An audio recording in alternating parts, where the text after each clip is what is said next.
Are you ready? Hey, think you can tell us what to do? Do you think you can tell us what to wear? You think that you're better? Well, you better get ready.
All right, happy Monday, everybody. Hope everybody's doing well. Hope everybody's having a phenomenal week so far. Hopefully you had a great weekend. We are here on the Retro Wrestling Revival. We got another great episode. Tonight, we're going to be watching some Monday Night Raw from June 9th, 1997. We're going to have a great time tonight. We got a great card. Well, maybe not a great card, but it's going to be a fun card. Nonetheless, I am John Wangland. Joining me on the other end, who's got his mic muted as always, is brother Martin.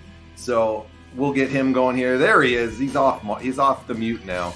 What's up, brother? How you doing? Apparently the theme song's playing right now, I'm hearing. So let me get this squared away. You're good, man. You're good. Oh, we're good? We're good. All right, brother, man. I'm here. Brother, I'm here. I'm blessed. I cannot wait to have some fun with some good old-fashioned wrestling with you, man, with the Monday Night War Series, man. This is one of the things that have gotten us on the radar, so to speak, man. And I'm going to say this to every single person out there, to every single fan out there, to every single person that has supported us or otherwise. Thank you so much, because guess what? You have helped us, you have motivated us, and you continue to feed this beautiful monster. This brand, like I say it all the time, this is for wrestling fans, by wrestling fans, and this is me and John's baby right here, the Monday Night War Series. So thank you for joining us tonight here on the Retro Wrestling Revival. And John, did you know, me and you, we are radio show hosts now. We made our radio debut in Atlanta, Georgia, now every Saturday and Sunday night on WDJY 99.1 FM. So come check us out. Join us out every week right on there. You can go right through their website. If you're in the Atlanta area, you can broadcast it right through 99.1 WDJY. We're really excited. We had our first 2 episodes this weekend. And this I'm going to quote you here. This gravy train with biscuit wheels just keeps rolling. So we're happy to be here. Good evening, everybody. Daniel, welcome. Great to see you. The retro movement is rolling on to another Monday Night Raw. And a great card is underselling a card that has Lafon and Furnas on it. Yes, that is true. Yes. Jeremy, what's going on, my friend? How are you doing tonight, What's up, Jeremy? Well, brother, we got to sell this like Tony Schiavone sells every single Monday Night Raw. This is the greatest night in the history of professional wrestling. This is the greatest night in the history of professional wrestling tonight. You want to hear the card, though, for tonight? Just brother. You got to get a good laugh off of this card. Will it make me chuckle? This is going to make you chuckle, I think. I think it's going to be a fun card nonetheless, irregardless. It's not very great on paper, but it should be fun. There's some fun people on that we like to have some jokes with over time, and we'll see where it goes from there. So tonight, the Raw, if you want to watch along with us, head on over to the Peacock app or whatever you watch on. and it is the June 9th, 1997 edition, once again, of Monday Night Raw. And sorry, my dogs are coming in here tonight. We're having a bad storm. So same here. We're having a bad storm here tonight. So my dogs are petrified. So if you hear my dogs rolling through here, folks, I apologize. Adam says, good to see you guys back, that you are live, baby, live. Welcome, Adam. Hopefully everything is going great up there in the great north, up in Canada, and you're doing well, my friend. It's great to see you tonight. Live, baby, live. It's great to see you, sir. Here is the card, though. It's coming from Hartford, Connecticut. Wow. What's your favorite Hartford, Connecticut moment? What's your favorite place? The Whalers. Yeah. I used to love the Whalers. We had in the town that I live in, we had their minor league hockey team. They were called the Binghamton Whalers. Really? Yeah, absolutely. They were the absolute fucking worst hockey team ever in the AHL. They were like 12-60. They were awful. But that theme song every time they scored a goal was the best. I loved it. But that's my favorite memory of Hartford. But yeah, so this show tonight is from Hartford, Connecticut once again. And kicking off the show is Ahmed Johnson in the Legion of Doom taking on the Nation of Domination. Go figure. Ahmed Johnson is wake up. Yeah, go figure. He's on the opening match on this one again, huh? Oh yeah, I mean, like with that. Notice the trend every week. I noticed the trend tremendously because the thing is that Ahmed, man, he just gets up long enough just so he could wrestle, get that paycheck, and then that son of a bitch goes back into hibernation. So I'm just saying. At least we got the Legion of Doom. So what a rush! Every time I hear the Legion of Doom's theme song, it just brings back some old memories from when I was just a little guy. So hold on. You guys are the greatest tag team of all time. Hawk and Animal, I wouldn't be here without you. Oh, they're the greatest. I love them. I love those guys. What's that from? Well, there's a wonderful tag team, which, mind you, I love, named FTR. Yeah. Everybody, they love everybody. Which I love the fact that they respect the history of the business and that they realize that if it wasn't for those tag teams that they would not have a job, and that's cool with that. But you can't have 300 greatest tag teams of all time. You got to have one. You got to pick. You got to pick. Daniel says the Whalers need some Bombay in their lives. They'd have become winners. You need some Gordon Bombay. Jeremy says, before we get going, Miz and LA Knight throwing verbal jabs tonight. Okay. Oh, fuck. That's all right. So I haven't seen the clip yet, Jeremy. My buddy sent it to me earlier because I don't have cable, so I don't watch the shows. But he sent me the clip. I have. I am. So anybody who knows me knows that I am. So 100%. But I haven't seen it yet, so I'm looking forward to checking it out after. Miz is, for anybody that's ever watched the show for years, I put the Miz over at nauseum, and I think he's one of the greatest out there. And I love the Miz, and LA Knight is just awesome. So I can't wait to go check those two out, throwing some verbal jabs at one another. Two of the best on the mic in the business today. So I look and MJF as well. Oh, absolutely. Think if you got those three going at it. Oh my God, yes. Boy, that would be something fun to listen to. Just imagine if they were like a stable together. That would be the three best talkers in the business, probably. They would shred apart anybody that would come in their path. That would be interesting to see. I would really enjoy that. All right, though. So after the Ahmed and Legion match versus the Nation, we got the British Bulldog taking on Goldust in a European Championship. Yes, it's still a thing. European Championship.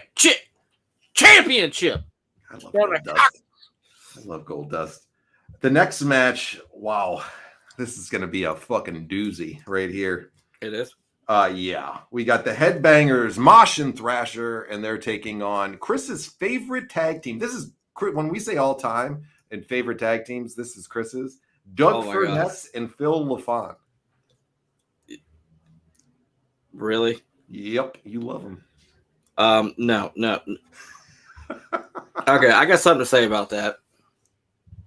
Fucking bullshit! Yeah, I would probably throw that one out there too for those two. Let's see if they actually get somewhat of a reaction from the crowd though tonight. Honestly, no. He's gonna. They're gonna get the same reaction that Tony Nese got at the show me and Mr. Daniel went to, which, by the way, Daniel, once again, brother, thank you so much. It was an absolute awesome time. And it's like we talk about wrestling, bringing people together. Me and Daniel are two great examples of that. So are me and you, John. And Tony Nese, now I know why the WWE let his ass go. He's as exciting as seeing paint dry. Yeah, it sounds about right. Daniel says Lafon and Furnas are going to steal the show tonight, and the crowd will go banana. Banana. All right, so the next match is going to be Rob Van Dam is going to be here tonight, ironically enough, after being on AEW last week. He's going to be on Raw this evening, and he's going to be with Jerry Lawler. They're doing this whole ECW stuff that they're doing, like the little ECW invasion of Raw, and he is taking on Flash Funk. So I think they can probably have a good match because Flash Funk is a great competitor. Flash is going to get funky. Oh, and really quick, speaking of clips, did Daniel send you the clip of Christian having his dog? Yes, it was hilarious. It was outstanding. It was hilarious. That was really good. I really liked that. Security doesn't have a security clearance to be back here. Got his daughter booted from the building. That is awesome. What an asshole. Yes. All right, moving on. Sycho Sid is going to be here taking on Owen Hart in a singles match. Owen's going to be with Jim the Anvil Neidhart. Rockabilly. He's going to be there with the Honky Tonk Man taking on his old partner, Bart Gunn. Bang, bang. Yes, that's going to be interesting. Daniel did make a good point here. He said this show still will be over in less time than it takes to get a milkshake from McDonald's. And a fun thing about that, me and Daniel finally discovered the worst McDonald's in America. It's in Greenville, South Carolina. Me and Daniel, literally, it took us 45 minutes to get a fucking milkshake because apparently, first, like the machine reset itself, then it shut off by itself, then they had to reboot it, got shut off again, and apparently the workers had no clue how to make a goddamn milkshake, dude. It was the worst service we've ever had. How much did you really want a milkshake to wait that long for a milkshake? Well, they claimed that the registers were down for refunds, so I kind of had no choice. Well, I might have just walked out and given them my $3 and fucking said, screw that milkshake, because I'm telling you, I don't know if I'd wait that long for a milkshake at McDonald's. That probably isn't worth it. That's just me, though. But that was the worst service we ever had. I can imagine McDonald's definitely isn't the best service usually out there. But hey, these are the same fucking morons that want $15 to $20 an hour. Really? Come on. It is what it is. That's the way I look at it in life. Main event tonight is going to be Mankind versus the loose cannon Brian Pillman. Oh my god, this is going to be great. Mankind and speaking of Brian, man, lately his promos have been absolutely top notch, on fire, man. Like a chef's kiss with everything. Like a few weeks ago, like the whole thing, like with him praying for everybody, absolutely awesome. And once again, we're going to watch the show, obviously, but this time has been so special for us, like with watching 1997, watching the Hart Foundation, Steve Austin, Shawn Michaels, The Undertaker, the horrible build-up with Faarooq. Honestly, man, this has been such a blast. And me and you, we are older, and now I appreciate it even more than when I saw it before. Amen to that, my friend. Well, let's get on into the show. You got Peacock loaded up and ready to roll, buddy? I'm getting my Raycon Blue. Is on NXT tomorrow. Interesting. Oh, very nice. So I'm getting out my Raycon Bluetooth headphones to listen to the show tonight. Fantastic quality. Right. And as soon as I get this connected, which it does it very quickly, actually, with crisp sound and great bass, we will be watching the show. If Raycon would like to sponsor on the show, they're more than welcome to. Oh God, yeah, because I have the Raycon earbuds like this, like that I'm wearing right now, whatever you want to call them, ear sets, whatever the fuck the name is, headsets.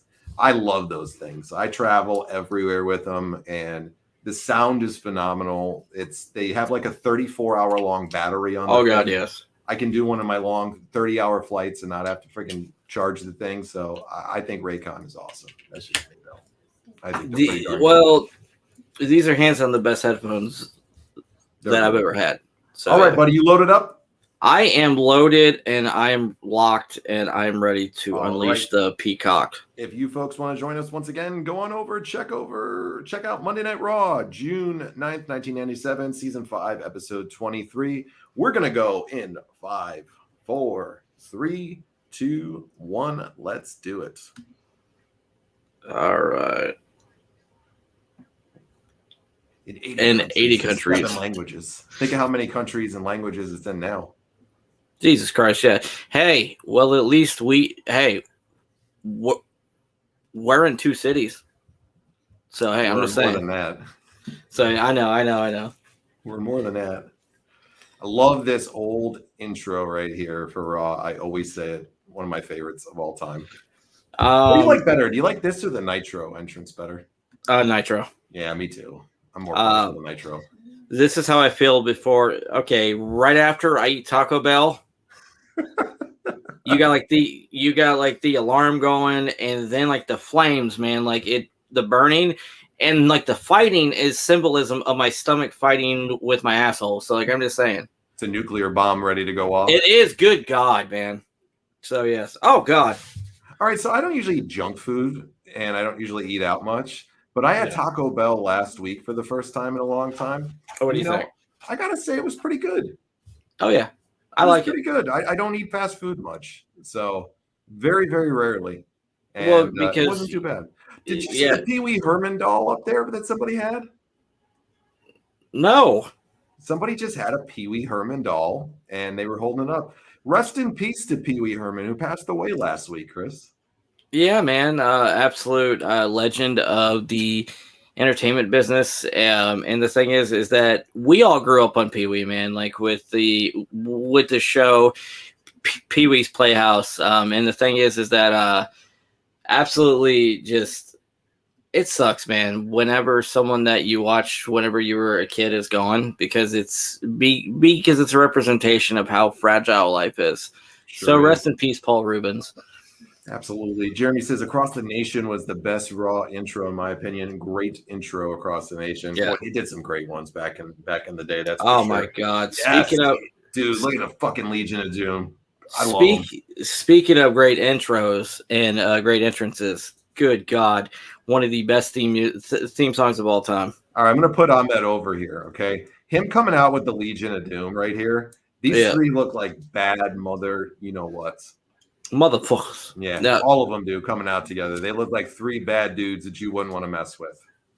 So, but, do you know why Ahmed is so alert right now? Did he take a 5-hour energy times 12? That and Hawk shared an 8-ball with him. That could be. I could see that. Daniel says, "Oh no, it's Ahmed. The sleeving pills have worn out and ran out." Yes. All right, here comes the Nation of Domination. They're cracking very quick here in the Nation, aren't they? Oh God, they are. They're not having good luck these days. They are not. And the thing is that like there is dissension with the Nation of Domination. And I think one of the biggest breaking points was recently at the King of the Ring pay-per-view. Yeah. Faarooq promised to bring the World Heavyweight Championship to the Nation to show the dominance and show that he was the true leader, and he failed. He did not deliver. He did not. So Daniel says Max Mini would look like a bad dude coming out with the LOD. Dude, that would be awesome. What about this Sangrata Jr. guy? Masquerita Sangrata Jr. He's over with me. You know that. God, that's Ever awesome. since that first episode of Shotgun Saturday Night. Yeah. Yes. That may have been one of the greatest shows I've ever seen in an hour. Yes. And it wasn't because it was like super awesome wrestling. It was so bad. Entertaining. It was entertaining. Just when Todd Pettengill sings the Macarena song, that is a moment I'll never forget. That's true. And that Macarena song was the absolute worst. The Chicago street fight at WrestleMania with these groups was underrated. Draws with LOD was incredible. I like draws with LOD too, Jeremy. I do like that. And I remember the street fight. I thought it was really good too. Speaking of draws, rest in peace to draws. Sad, man. He passed away about a month or so ago, right? Oh yeah, he did. And the thing is that if the accident didn't happen, you should just imagine where Draws would have been. And the thing is that I think Draws, he had enough drive and enough dedication. He could have been at least a Intercontinental Champion. He had a lot of potential. He was very good. He had a good look. I think he could have been a really good act over there for years to come. So was sad to see. You know what would have made that Chicago street fight better though, Jeremy? If they I think I know where you're going. Rocco. Yeah. Oh God. Yes. They needed Rocco, the puppet. Oh, I'm sorry. He wasn't a puppet. He was their friend. I thought you were going to say that they needed to move her from Chicago to Winston-Salem, but we know that's Brad Attitude's territory. That's Brad country, okay? They're not going there. Even the LOD doesn't want to mess with Brad.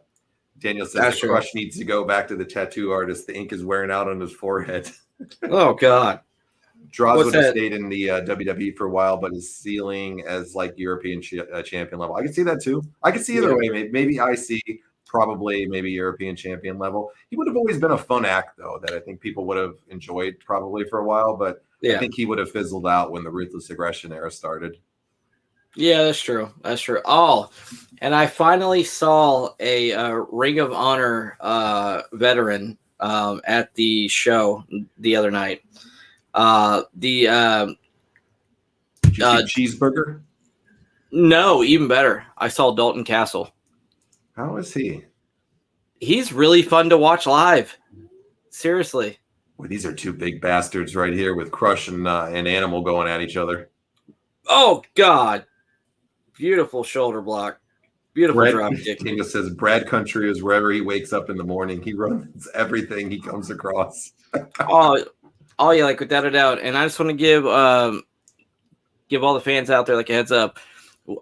Me and John, we will be having the exclusive content for this show and this page, and we're going to have exclusive content for our radio show every Saturday and Sunday from 9 to 10 p.m. And this weekend coming up, yours truly, I'm going to be speaking about my experience at the Collision show, which was absolutely awesome. And me and John, we're going to be giving our thoughts on SummerSlam and whether we thought it was good, bad, great. And it's going to be a fun show. Plus, we have me and him, we got so many ideas planned. We got so many coals in the fire that you got to tune in. You can only watch. You can only listen to it live too. Yes. So it's not on delay or anything like that. You can't catch it later, so you got to watch it live at 9 to 10 p.m. on WDJY Atlanta. Check out the Facebook page for the links. It'll be up there. Yeah. So boy, Ahmed and Faarooq are going at it here. And there's only stuff that we're going to say on there that we're not going to say on here. So you got it, man. So you guys got to tune in. All right. Ahmed and Faarooq are going at it right here. This is like the Kevin Sullivan and Chris Benoit feud. This shit has been going on for what years. The fuck is the point in that kick? To break somebody's neck and not care? I mean, Jesus Christ. Dude, Ahmed is just... He's no Booker T. When Booker T does that axe kick, it's awesome. When he does it, he's about breaking somebody's neck. Booker T, speaking of Booker T, check out our Retro Wrestling Revival page. The latest reel that yours truly has made was dedicated to who many consider the greatest black wrestler of all time. 5-time WCW champion, King Booker T. That was my favorite reel that you made because I love the Gin and Juice song. So really? Yeah. I think it went well with the pictures. It flowed well. It flowed well. It was really, really good. It was my favorite one you've done. Yes. Yeah, Daniel says Ahmed's double knee pads need to be just a little higher. Absolutely no padding of his knee. Common sense and Ahmed Johnson really don't go hand in hand with one another. No, well, it's kind of like with Ric Flair, like with the fucking pads right around his ankles. And we know Rick is used to having them right around his ankles because of what he's doing, like with the ladies with Space Mountain. I got you, but at least pull him up whenever you get in the ring, Rick. One day, Ahmed Johnson is going to find us and kill us. We don't have much longer of him on television, though. I don't think. Okay, with Ahmed, do you think that he could stay up long enough to whoop our ass? Probably not. Just saying. Probably not.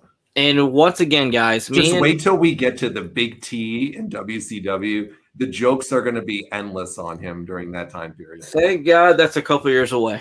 Yeah, it's going to be fun though. The jokes are going to be endless on that. Yeah, because look at the sign in the background there, the Loch Ness fan club. Oh my God! Do you remember Loch Ness? I do, and wasn't it like Giant Haystacks? Yeah, something like that. He was in WCW there for a one-off there. I think it was at one of like Uncensored 95 or something like that. Yeah, and God, and that what shit was bad. and what many consider one of the worst matches in the history of World Championship Wrestling. Yes, wasn't he facing the Big Show? No, I think he did at one point, but they brought him in to take on Hogan too. Oh my God! Yeah, it was with the Dungeon of Doom feud. Jeremy said Johnson should have never been in Harlem Heat. Jeremy, I 100,000% co-sign on that one. That was a disgrace to bring him in. He was terrible. He was the Paul Roma of Harlem Heat. That's being nice. Paul Roma, don't insult him like that, okay? Please. Oh my God! Don't insult Paul Roma like that. Jato says D'Lo's standing outside like a true fashion statement. Ahmed thought he could beat up Ron Simmons. No one should ever test Ahmed's abilities. Pearl River Plunge. Thank God this match is over. Yeah, the other one's left Faarooq there for Slaughter. They had good electricity in that match, though. Yeah. All right, match. It was less than about 7 minutes long. So there you go. He is gassed. All right, crowd. How they looking tonight so far, John? I gotta look a little farther in. We haven't shown too many scenes of the crowd. There's a couple of hot chicks in the crowd though I've seen so far. So wow, dude, D'Lo looks like a fucking pimp. All right, man. I noticed one guy right on the hard camera there. He has one hell of a mustache. Lee Marshall would approve. Really? Look at the creep in the back with the old guy with the glasses. He's got the Chester glasses on, and then that looks like Jerry Jarrett. He does worse. And then you got another guy with his face painted like Abe Knuckleball Schwartz or MVP or whatever it is. Well, you know. Oh, you know. Crushing Savio walking away. Now, only if they would have walked out of the company at that moment. Oh, God. Savio doesn't get enough love. I'm sorry, he doesn't. He's a great competitor. Oh, he was. He is, that's for sure. And Goldust versus the Bulldog next. The old guy behind Vincent Jarrett looks like he spent a lot of time behind bars.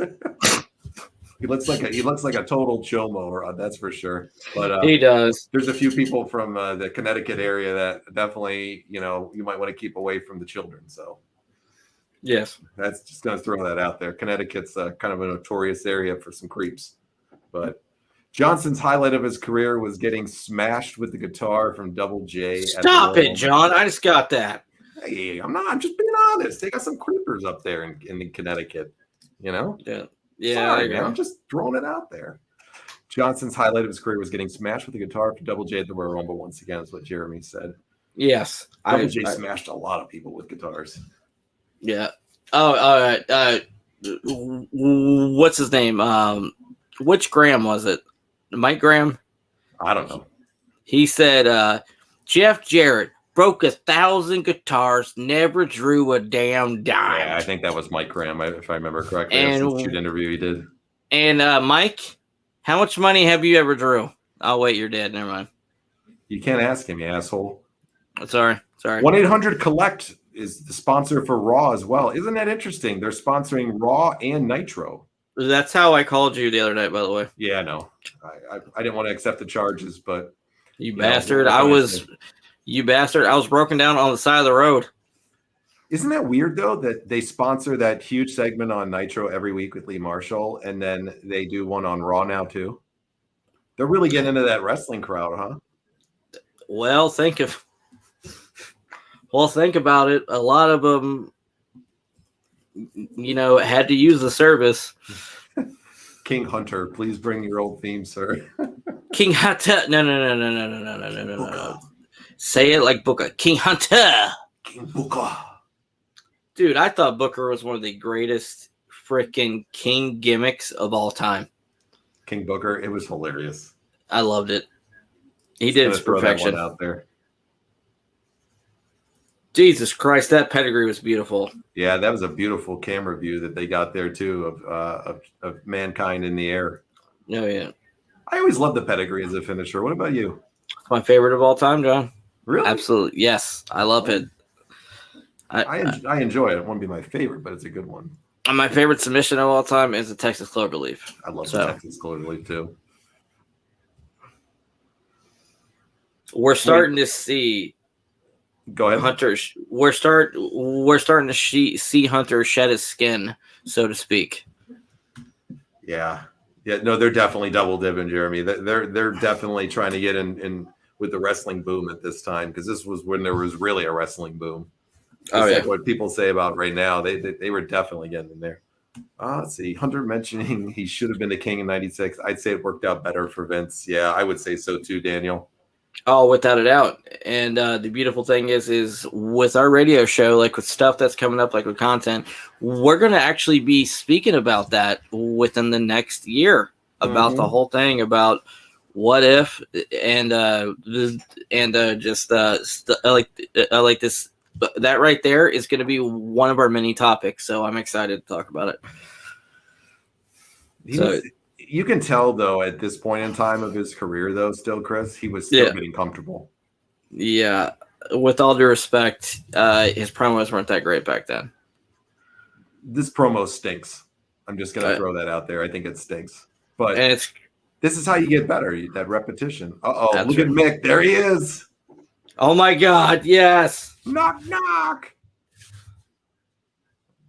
And Mick has always been a great promo. Mick is a fantastic promo. He always has been a good promo for me. Oh, yes.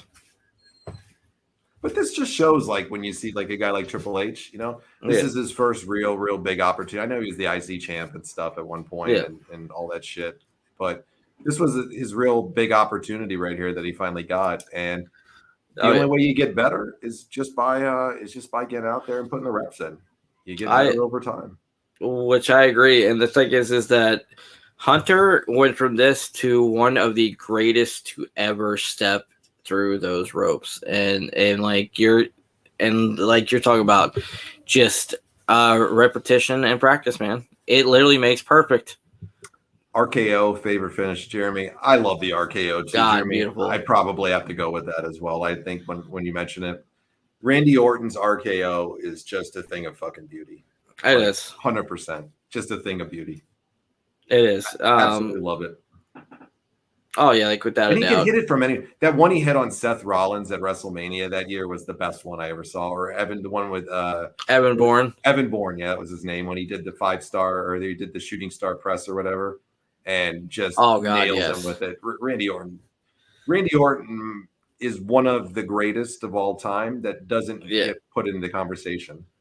I agree 1,000%. He is so overlooked. And speaking of top 10 for me, Randy Orton's in the top 10 for me. Oh yeah, like without a doubt. And the thing is that there's maybe one other person I could say that's more naturally gifted than Randy, and that's Kurt Angle.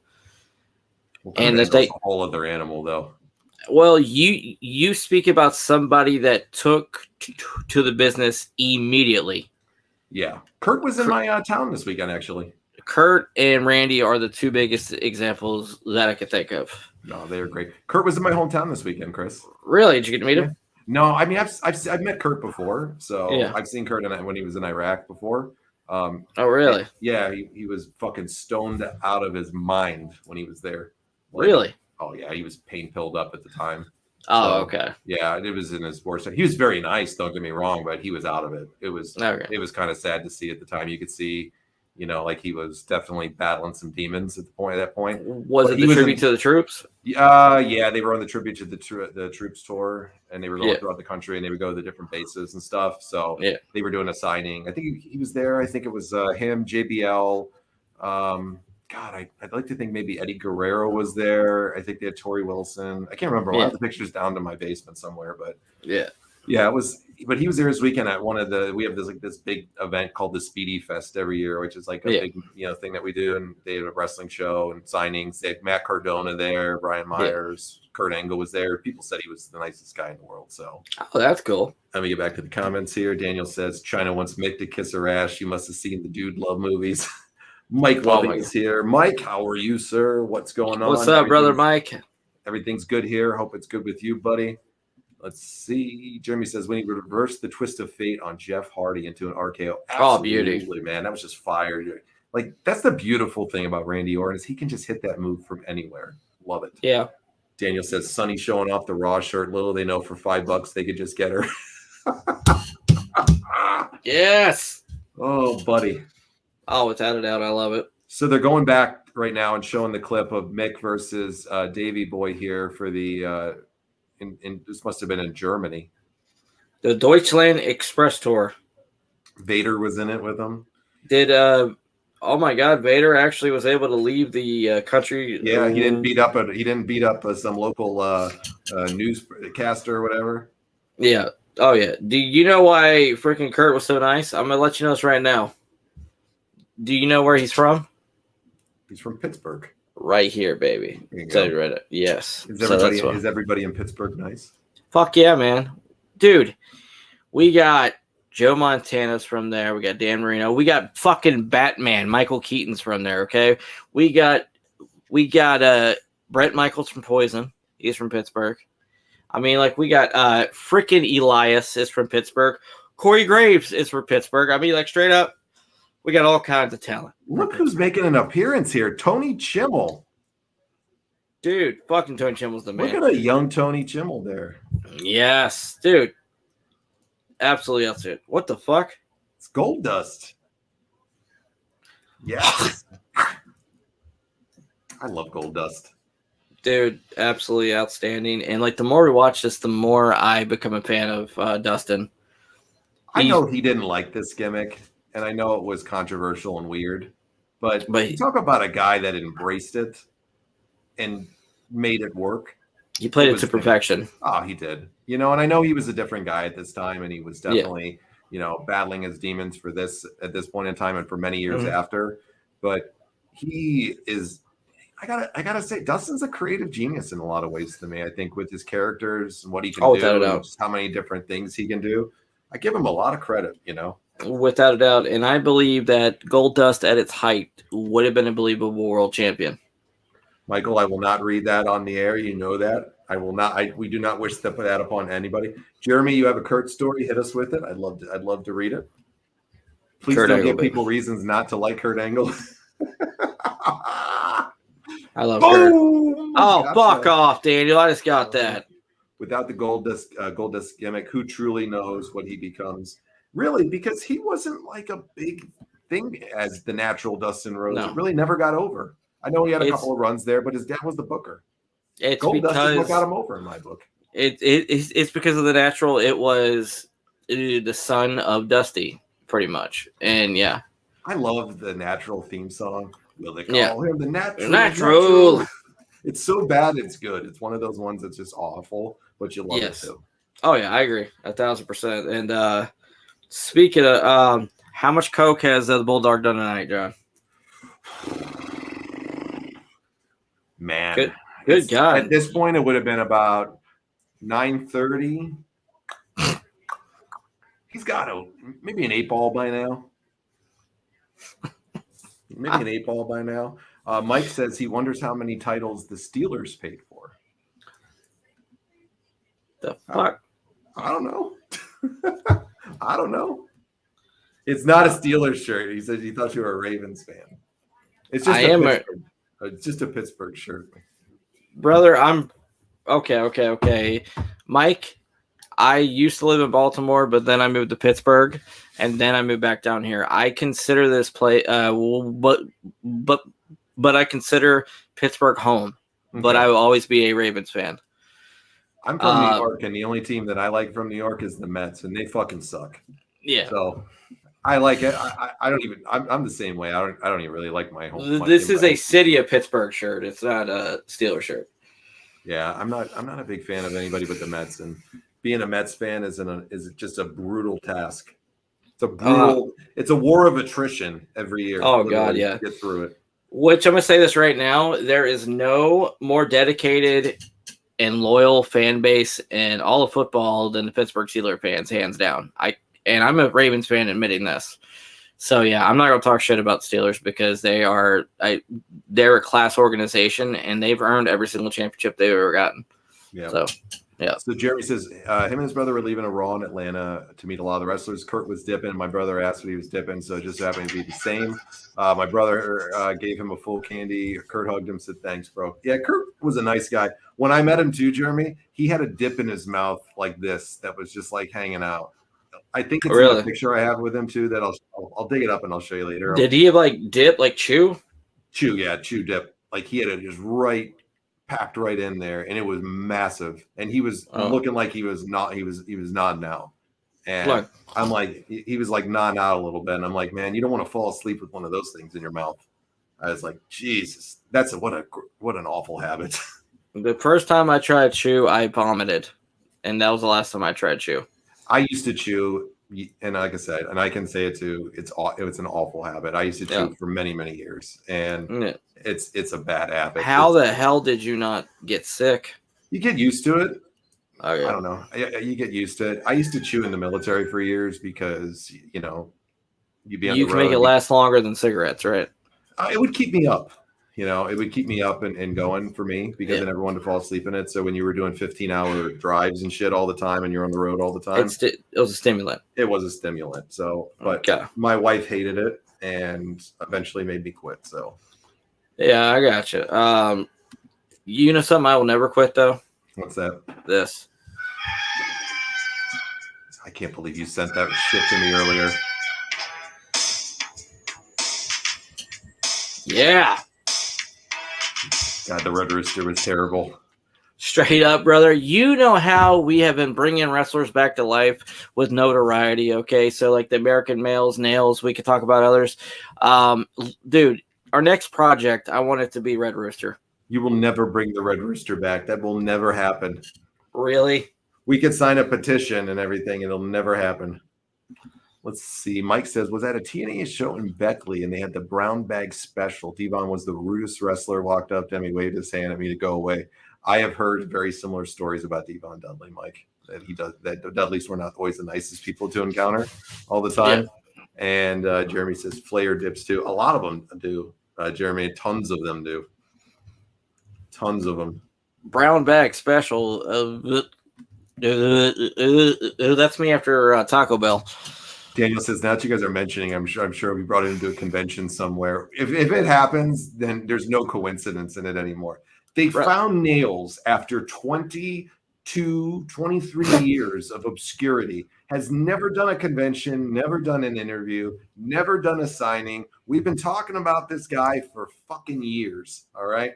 And suddenly they find this guy, God knows where and what he's doing. I still have yet to hear the interview on High Spot, so I got to give High Spots credit. You really are over with me for that. And I might even buy the interview just to listen to it because the teaser clip they put up actually sounded interesting. So really? It did.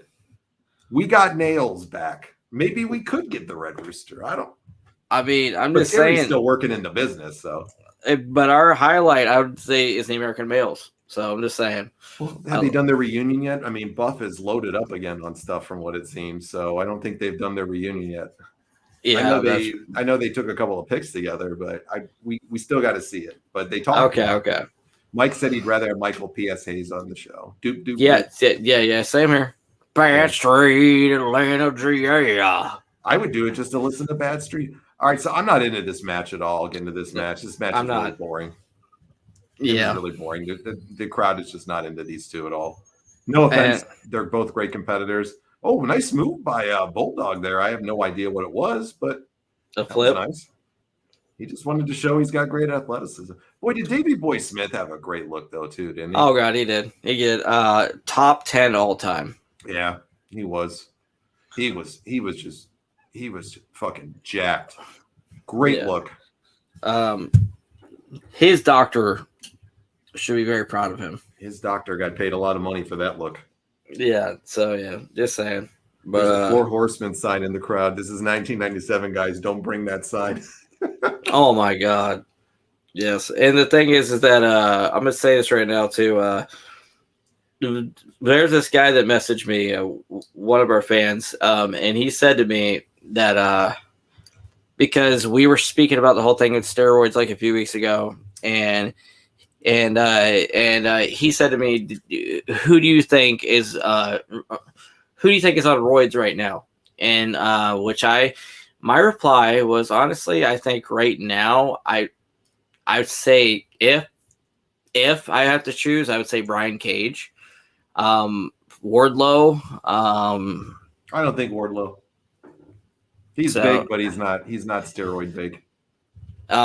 Brian Cage, man, I don't want to make accusations against somebody.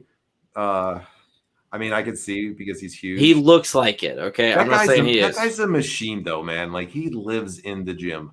He lives for that. Like, have you ever seen his interviews and stuff? So I'm not going to throw that one at him, but he's got one hell of a look. Mike says LA Knight. Braided Bulldog was the peak Bulldog. Agreed on that, Daniel. And Jeremy says Nakamura tagged Cody and Rollins tonight against the Judgment Day. After the match, Nakamura kicked Rollins in the face. So did Nakamura go heel, Jeremy? Oh, nice. And like which our fans said, do you think that Adam Cole is on steroids? Okay. No. I'm not going to even answer that one. There's not even a fucking chance. No. LA Knight? He's tiny, Mike. He's tiny. If you've ever met him in person, he's not tall at all. He's not that big. He's just built pretty decent, so I'm not going to go with that. Right. Would you say Cena? No. In his borderline? Or in his early days, probably. Okay. Jeremy says Brock is juiced to the gills. That's a fact. Yeah. That's a fact. I would definitely say that. I don't like Nakamura. Jeremy said it was a heel turn. I don't like him as a heel. That's just me. I don't like him as a heel. I think he's a better babyface. But they haven't really been doing anything with him, so I guess it's a way to get him involved. I think with Nakamura, they completely missed their window with him, without a shadow of a doubt. Because fucking Nakamura, they should have let him beat AJ Styles at WrestleMania for the world title. And that could have been a really big launching pad for him to be a main event player for years. I can't resist this right here. Speaking of steroids, here's Ken Shamrock. Oh, God. This guy has popped positive more times for steroids in like the MMA world than anybody out there. And how he still would get a license over and over again blows my freaking mind. So, do you think he's popped more than Fernando Tatis? Fernando's only got 2 on him. So, okay. He's only got 2 on him. So, that's my opinion right there. Okay. He's got a little more to make up for. Okay. Who do you think is worse, Mark McGuire or Ken? Daniel says the same thing. Speaking of steroids, hello, Ken Shamrock. Oh, God, yeah. They had a promo battle tonight, Mike, on the show, apparently. They did tonight on Raw. Rey Mysterio has got hit a lot of times on steroids, too. I know. Jeremy, good pickup, Jeremy. Ryan Shamrock has taken more steroids than Ken. I don't know about that, Mike. Do you know somebody that actually admitted to doing it, like, which I was surprised at? Mr. Anderson. Interesting. I don't really see it on him either. Yeah. Mark McGuire made his sport more money, so steroids helped him. Yeah. I don't see how they can block those guys from the Hall of Fame, especially at that point in time. But you still have to have hand-eye coordination to hit the ball. Yeah, you're not just because you're on steroids doesn't mean you're gonna, hit a fucking 375 pound, home run shot. It's not gonna happen. Yeah. I mean, does it add a little power? I'm sure. Yeah, but to me, if you're under the doctor's care, I'd say okay. That's like with me. Go ahead. Oh, I'm sorry. That's like with my favorite player of all time is Rafael Palmeiro, and he got busted for steroids. He's one of the few players to hit 500 home runs and 3,000 hits. I believe Rafi deserves to be in the Hall of Fame, but unfortunately, because of that stigma, he'll never be voted in. Yeah, it'll never happen. So, yeah. So they're showing the dissension backstage now with the Nation, crushing Savio, fighting with Faarooq and the rest of the guys. So they're about to rebrand the Nation here shortly, which is going to be a much better version of it, in my opinion, than this first version. And this is going to lead to the gang wars. So you're going to have Crush as the leader of the Disciples of Apocalypse with the Nazi brothers, the Harris twins. And then you're going to have the Los Boricuas with a hairy back man. Who's the guy like with an extremely hairy back? Albert. No. The guy Miguel Estrada or something like that. Jesus Christ. Boy, that back, you could braid that hair and make it into dreadlocks. It's so long. Don't even remind me. I don't even want to think about that one. Let me get to some comments here. Yeah. Daniel says, Doc says the door is locked and keeps trying to open it. Mike says Nakamura versus Kushida would be interesting. I think it'd be a good match, I'm sure. I haven't seen too much of Kushida, Mike, but what I've seen, I think it'd be good. I always thought Lashley was, but he was a monster in high school. He was huge as well. And he was in the Army, too. So they strictly drug tested in the military. Force. No, he was in the Army. Are you sure? Yep, I'm positive. He was in the Army. Okay. Yeah, he was a Ranger. Yep. You know better than me, so that's why. Okay. He was a Ranger and everything like that, and then he actually wrestled for the Army. That's how he spent, I think, like 4 years wrestling for them. So. Oh, that's cool. Yeah, he was that big too when he was in. So I think Lashley's legit. Crush is not happy. Doc tried to bust in his locker room again. Doc is definitely a peeper. Hey, it's he learned from Jerry Lawler. Mike didn't know Val Venus was in TNA. Yeah, he had a brief run over there. Wasn't very good. No. Talking about back hair, Bastion Booger here. Absolutely, Mike. The Nation won the war. Rock, D'Lo, and Mark Henry all come in and become stars down the line. Oh, look at that. You got one. I know Rock's not in the Hall of Fame yet, but of course I know he's going to be. Yeah. You get Rock, who's in. Mark Henry. He's a Hall of Famer, right? Yes. Yeah. And D'Lo. I don't think D'Lo's a Hall of Famer, but he was what? A star. No, I don't think so. I think D'Lo is a phenomenal talent for his time. He's a phenomenal talent, but I don't think that he's a Hall of Famer. But Coco Beware is. I don't think he is either. If I'm putting him in over Coco, if Coco's in there, then you can bring anybody in. High energy. Energy. I can't wait to do our Superstars watch-alongs again down the road. Coco, he's been a highlight. That and Tom Stone.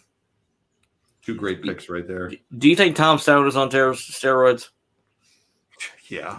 There's no way he could get that body of a Greek god like that without it.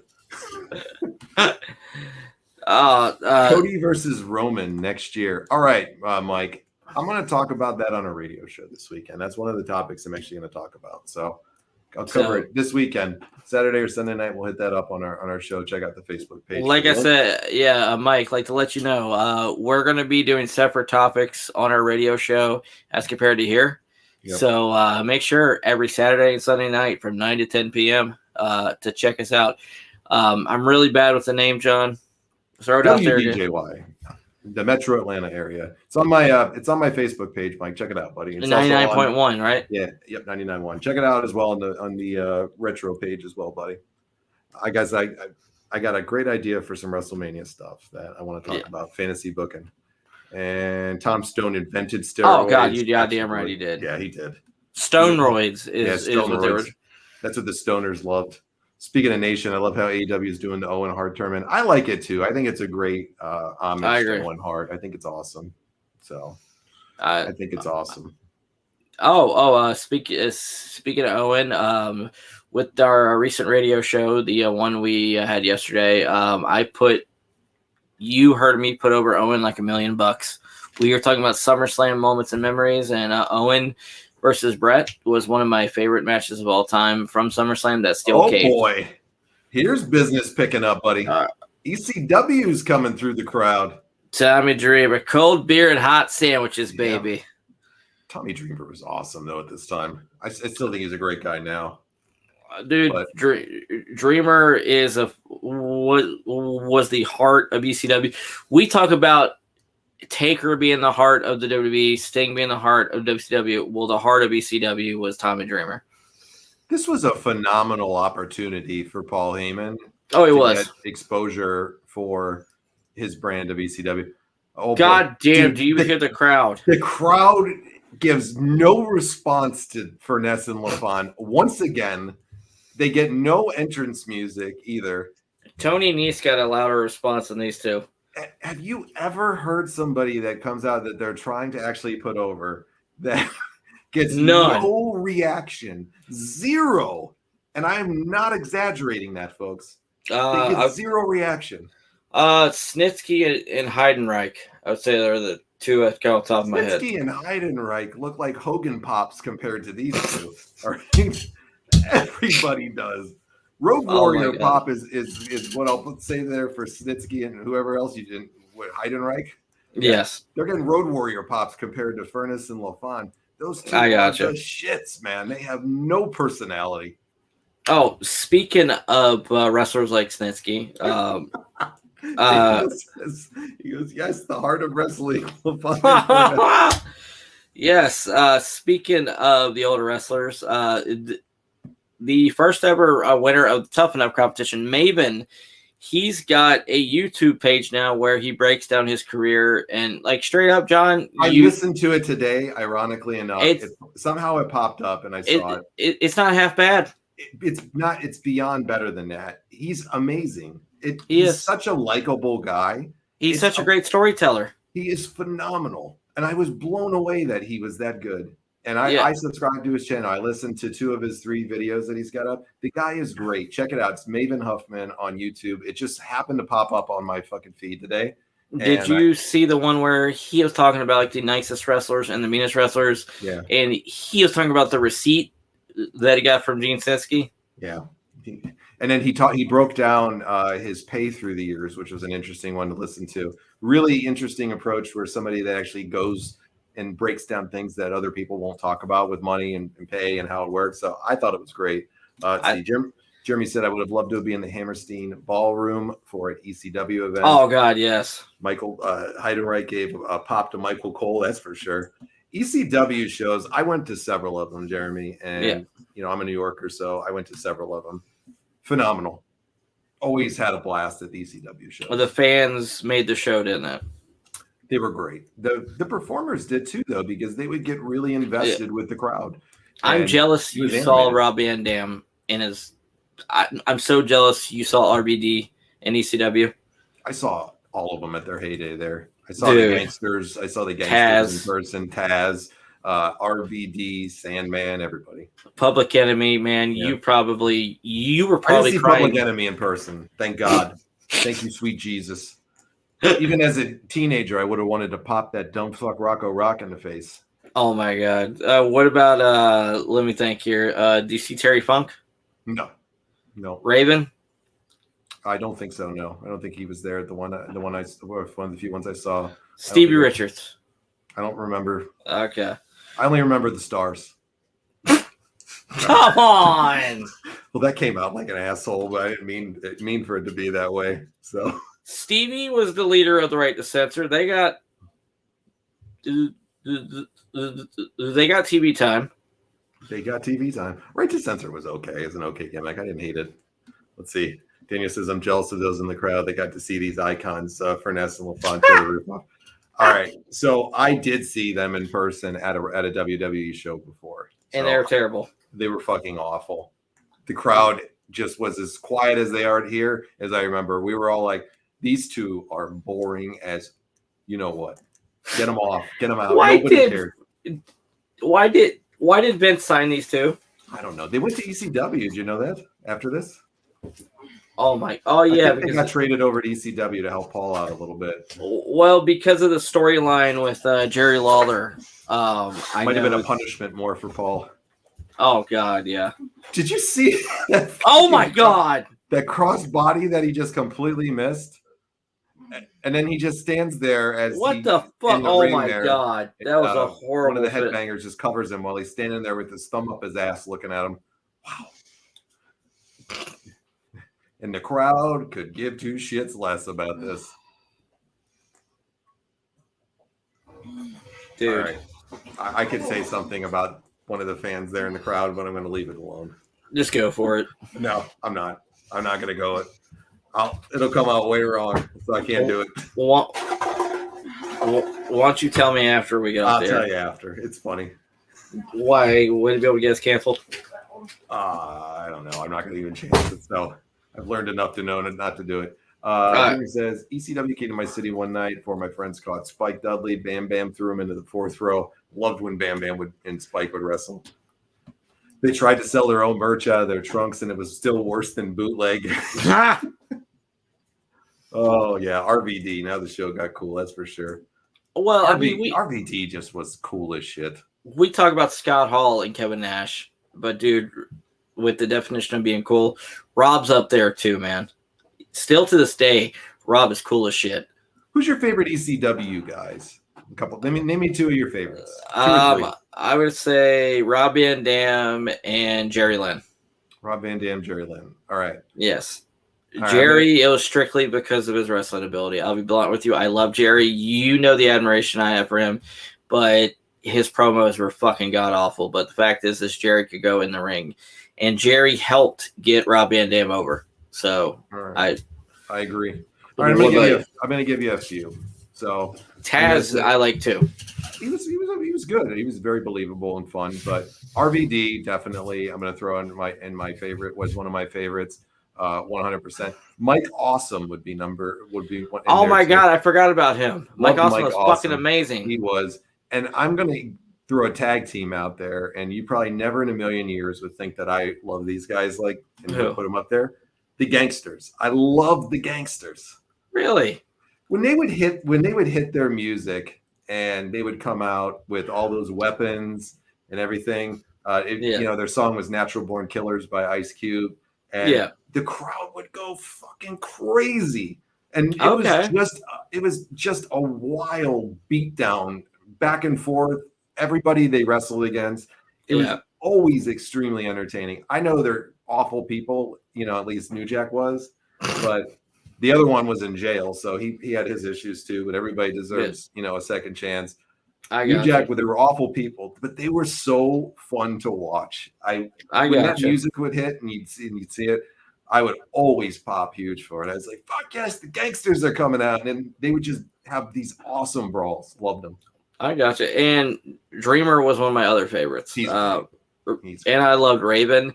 And the thing is, one of my favorite moments from ECW was, I think it was 1999, whenever Raven returned from World Championship Wrestling before he signed with the WWF again. And he won the tag team titles with Tommy Dreamer. He came out of the crowd.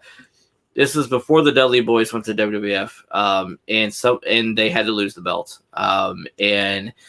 Raven, he came out of the crowd. He gave the DDT to I think it was either Bubba or Devon. Pinned him 1, 2, 3. He slammed the belt up against Dreamer's chest, and fucking Dreamer's in shock. Like, what the fuck just happened? And just an awesome moment, because you would never thought that Raven and Dreamer would be on the same page. They probably had the best feud in ECW throughout all the years, and Dreamer, of course, I think he only got over once on Raven, but yes, they had such a tremendous feud. Let me go to a couple of the comments here. Jeremy says Taz and Sabu were his great choices, and Sandman, he said as well. Mike said Sandman and Sabu, great choices there for sure. RVD was always my ECW guy. Dudleys were a go-to. Great pick with the Dudleys. Mike says the Gangsters and Smoky Mountain Wrestling. That's where they came from. They were a ton of fun. They were definitely good in Smoky Mountain Wrestling. And let's see. Daniel says New Jack was his own cinema with promos and in-ring beatdowns. Oh, God, yes. Great analogy for that, Daniel. 100%. It was his canvas, and he was an artist at it for sure. No Painted blood. Jeremy says one that was underrated was Shane Douglas. I don't like Shane Douglas's stuff outside of ECW, and I'm not a huge fan of him, Jeremy, but I got to give credit where credit's due. And he was one of the cornerstones of ECW. Hands down. He was very good in ECW for the most part. I would definitely agree. And me and you, we've gone as far to say that the game gimmick from Triple H was ripped off from the franchise gimmick from ECW. So, just saying. Everybody does that in some way, shape, or form. I know that. They uses the other, one or the other. So, you're not saying that it wasn't, Hunter didn't make it his own, but ultimately, like, the similarities are very obvious. Why do you think that? Because I don't ever remember talking about that, and I don't co-sign on that.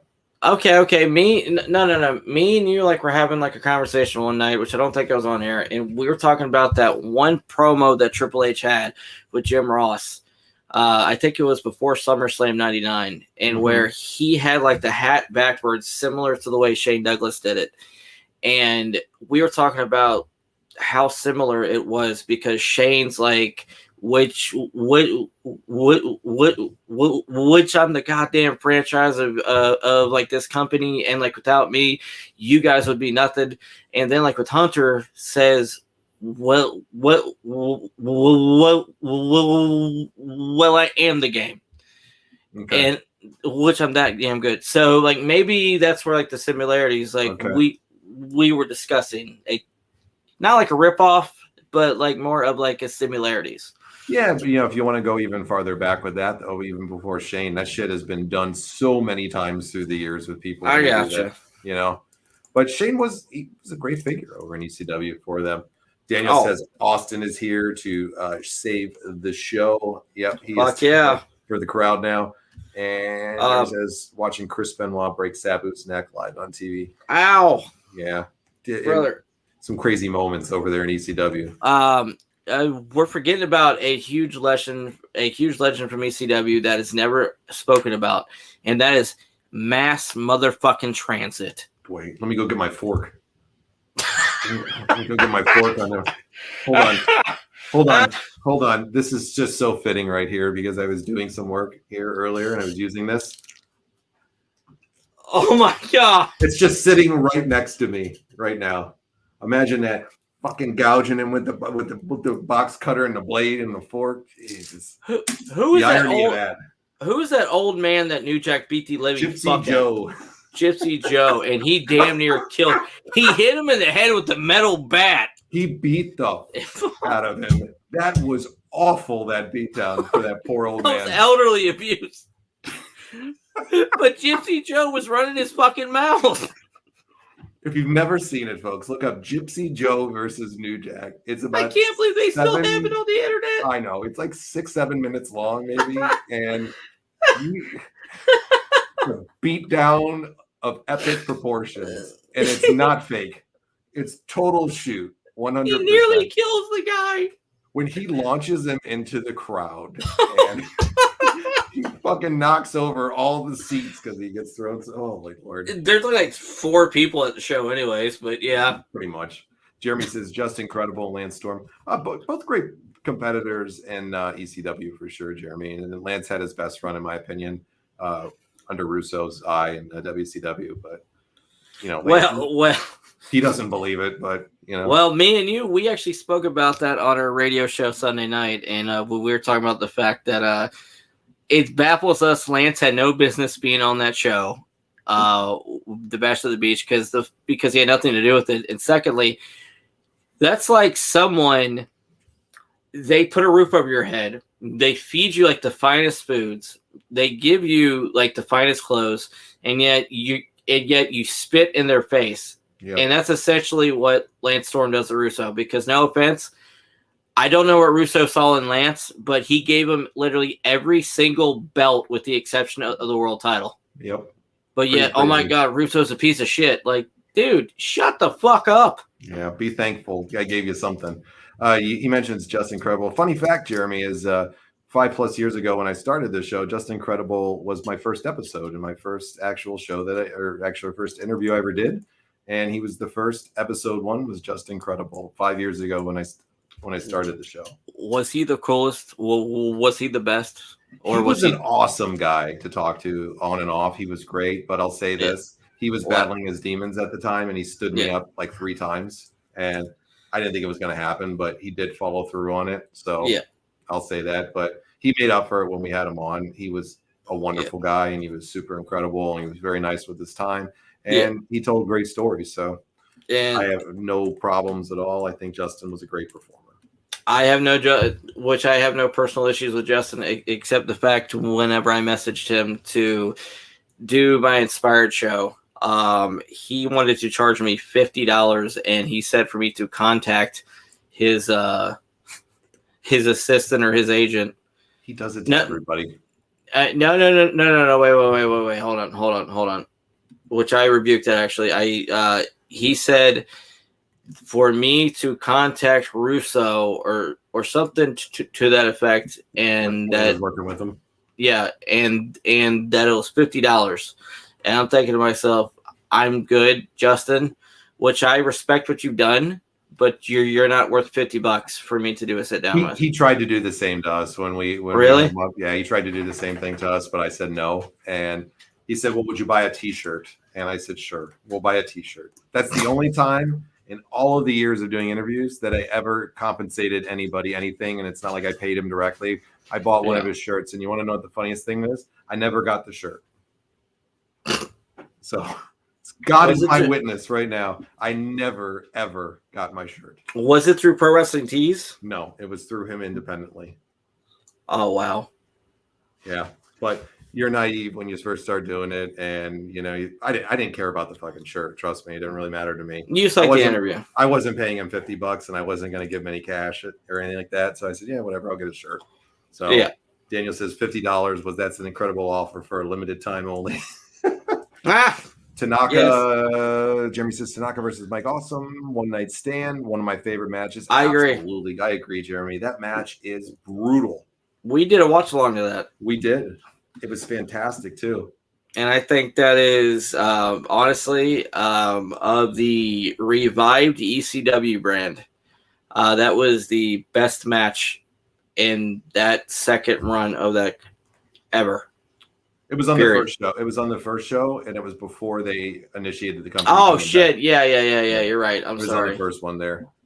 All right, RVD's out now, and he's about to go at it with Dreamer here. Jerry Lawler's out with RVD here. Paul Heyman's acting like he's going to do something. This is great. And the thing is that a fun fact for you, within like the next few weeks, Jerry Lawler ruptures one of Tommy Dreamer's testicles. Really? Yes. All right.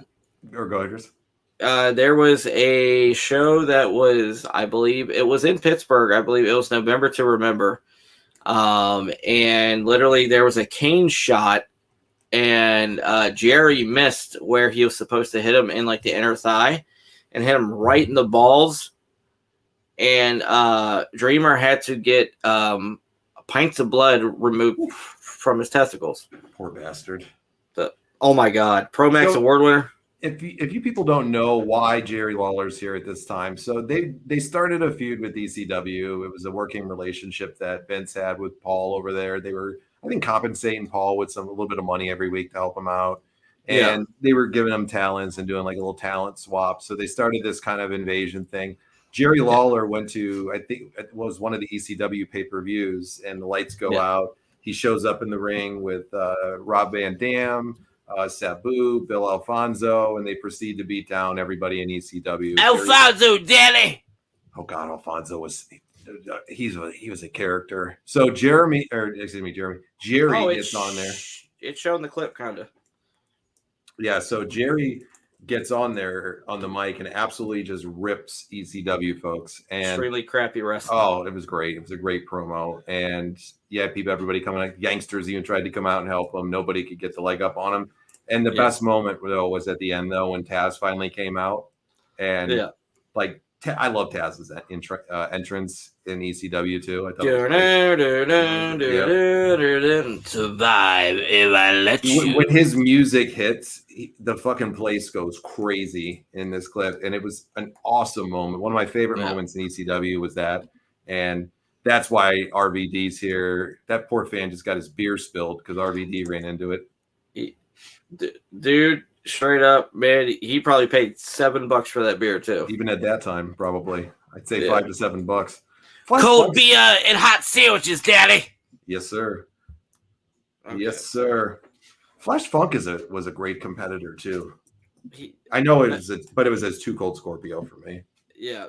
Oh yeah, like without a doubt. And speaking of Too Cold, I encourage everybody to check out Dark Side of the Ring, the North Korea episode, because Too Cold Scorpio played a big part in that episode. Fascinating stories with him and Hawk. So yeah, absolutely. Dally Pool says, "Hey yo, how you doing, Dally Pool? Welcome to come on out tonight." What's up, Dally Pool, Daddy? Jeremy says Taz putting the Taz mission on Kurt when he debuted at the Royal Rumble was crazy good. I agree. I thought they really missed it with Taz. I think that was the greatest debut ever by any ECW wrestler within the WWF. Was Taz? Hands down, yes. Yeah, it's a shame it went downhill from there. They never really gave him a shot on anything. Do you know the fucked up part about it is like they were pretty much Vince didn't like him because of his size, but think about it, if Taz was still within his prime today, how dominant he could be. Because size really isn't a factor now. So yeah. Yeah. He was a really great star and a really great competitor at that time. And he was super over with that ECW fan. Oh God, he was. People that love that. And the FTW belt is still on regular TV now. The belt he invented. So I never get it with the FT. I think it's stupid. Fuck the world, Daddy. I think it's the belt doing it is so stupid. It doesn't mean anything. It's just a garbage belt, in my opinion. I agree. All right. So, question here: marry, kiss, or avoid Stacy Keibler, Tori Wilson, or Trish Stratus? All right, I'll go. Or first. is it the that or is it the F word? He said avoid, so I'm going to go with what this individual said. All right, so Mary, I'm going to go with Stacy Keibler. She seems super sweet and would be a great mom and just an overall awesome person. Kiss, Trish Stratus, Tori Wilson, avoid. Damn it, that's tough. Mary, Trish, kiss, Stacy, and avoid Tori. Okay. So yeah, you got it. The headliner of Dark Side is the Rocker himself tomorrow night, Marty Jannetty. I can't party with Marty, Daddy. Damn it, I'm sorry. God damn you, Bill Alfonso, you're stuck in my head. My God. Sorry. I think you blew my eardrum out on that one. I took a dump, Daddy. The crowd is for just not into these two, right? It's not their fault. Not many of these fans are as. This crowd sucks. Yeah, they're not as into it as they should be. And think about it, with their location, they should be more familiar with the ECW brand. They have no energy in this crowd. Maybe it's because it's kind of some shitty stuff that they've thrown out there. But other than that first match when LOD and Ahmed came out, that big pop they got, they really have got no reactions to anything going on here. Beautiful. And then Lafon and Furnas come out, and the rest of the show is going to be completely dead.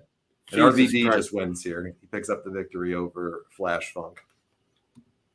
Phyllis and Lafon, or Philly and Lafon, or whatever. They're the type to where you could go to a funeral, they show up, and the person in the casket will get out and say, "Jesus Christ, you guys are boring." Yeah, Jeremy says, I'm in a wrestling group. We have conversations about fantasy tag teams. His was Taz and Samoa Oh, Joe, God. And he would give them the name the Tap Out Society. Like it, actually. They would have been great together. I know they paired him up in TNA as like manager and stuff, but they did. Well, they would have been fun. All right, another one from Dally Pool here. Okay, newer.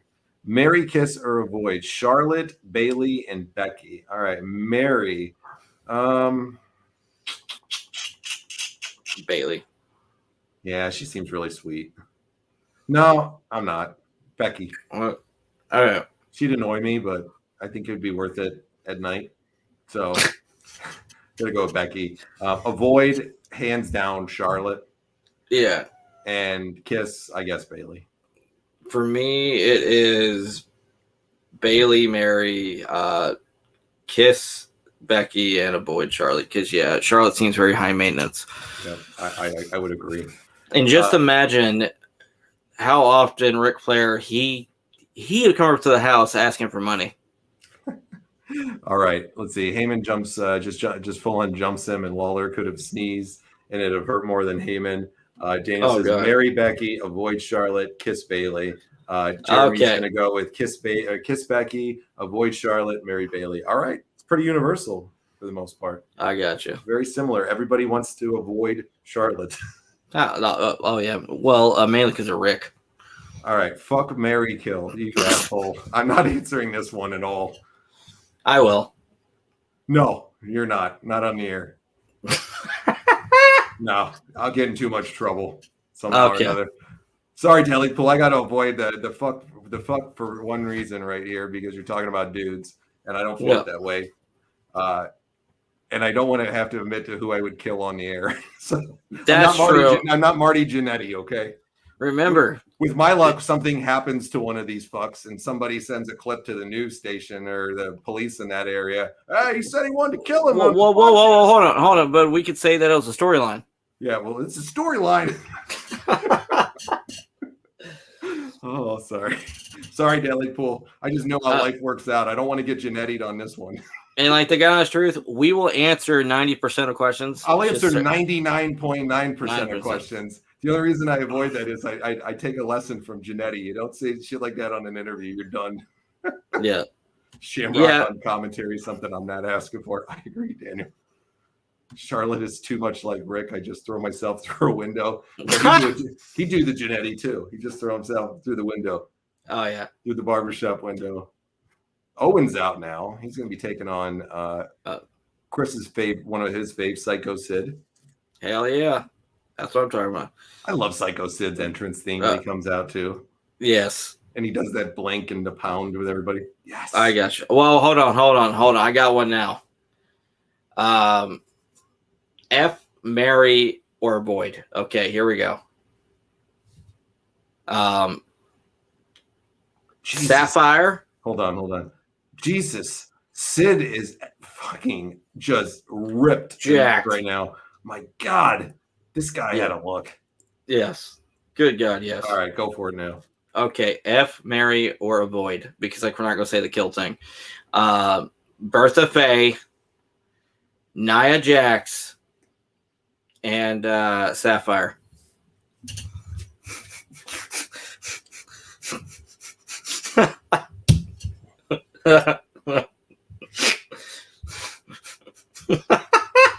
You can't answer, can you? Oh my God! It takes a lot to get me speechless. It takes a lot. I got to go to the bathroom on that note because I'm not answering that question either. Come on. All right, so who we got? Bertha Faye, Nia Jax, and Nia Jax. Nia Jax is 1,000% my avoid. 1,000%. F Bertha and Mary. Faye, or Sapphire. Oh my God. I'm not having any of them. I'm telling you that right now. I'll be celibate right there. I'll proclaim my virginity back on that one. I'm not doing that. I'm staying away from it. Who are you going to marry? Marry Sapphire. Okay, I got you. Sweet Sapphire. She's such a beautiful lady. Okay. For me, it is Mary Sapphire. Okay. The F, it is Nia Jax. And is to avoid is Bertha Faye. Wow. So, all right, I'm moving on from this one. I was being honest. All right. Yeah. All right. Daniel says the man always gets a reaction. Sid has the it factor. He really does. And then he does have half the brain that you do, Jeremy, and we all do. That's the Sid right there. Daniel said Sapphire's getting effed and married and avoiding the other two like the plague. Sapphire's good enough for the dream. He's good enough for everybody, baby. No. Oh my God, me and Daniel were like making shows off Sapphire the chains tonight, right here. Chris just wants to hear Nia say my hole. Yes. Oh, Jesus. My hole. It's Dally Pool. You set this off, Dally Pool. I'm telling you. Adrenaline in my hole. Oh God, I'm going to take a piss break on that note. I'll be back. All right, have fun. All right, we're having an absolute blast tonight. So Dally Pool, Daniel, Mike, we got amazing people tonight. I love you all. This is why I love doing this stuff right here. It's a great opportunity, like the bond, to shoot the Don't forget Jeremy, to too. share I can our hear you. passion for professional wrestling, baby. Don't forget So- Jeremy, too. I heard you. Oh, yeah.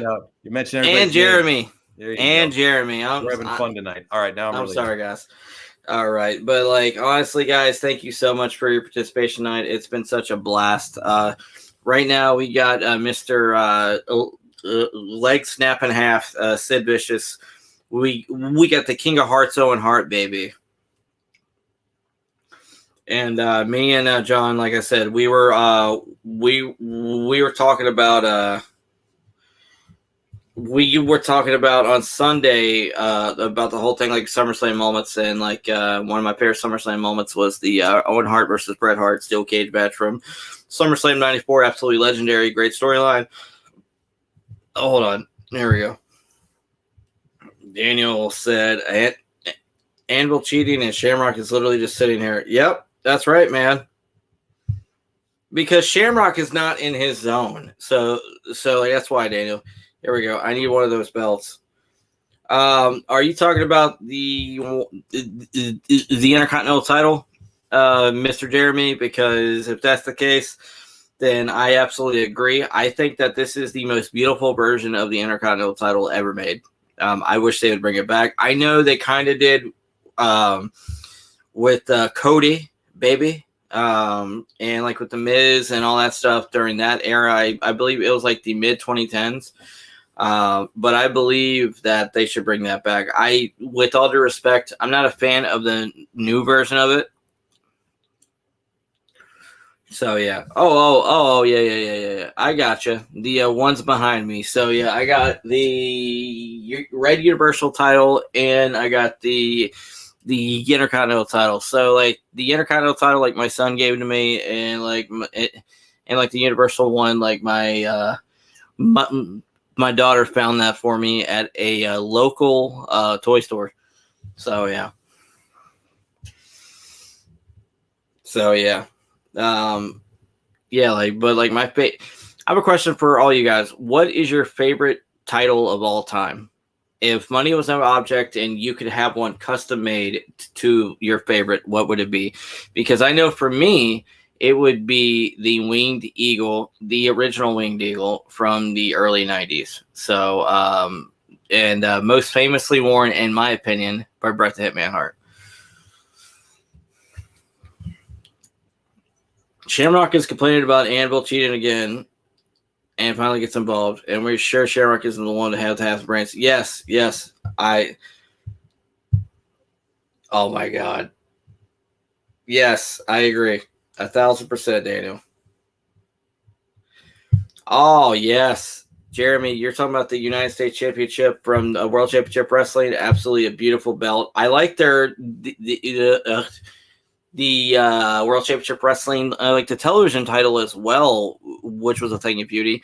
Me and Daniel, we do agree on our pick, which is the Winged Eagle. Absolute reflection of perfection, baby. So yeah, this show has been it's been all right, but it's been fun just hanging out with you guys. Oh, hold on. Let's see here.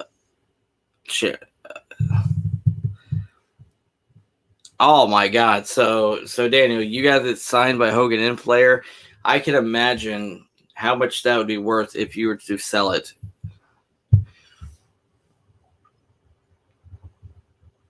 I think that you could that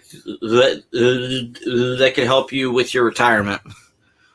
Jeremy said the big gold belt from World Championship Wrestling. Oh yeah, man, absolutely fantastic belt. I loved it. Whenever I think about it, naturally Flair comes to mind.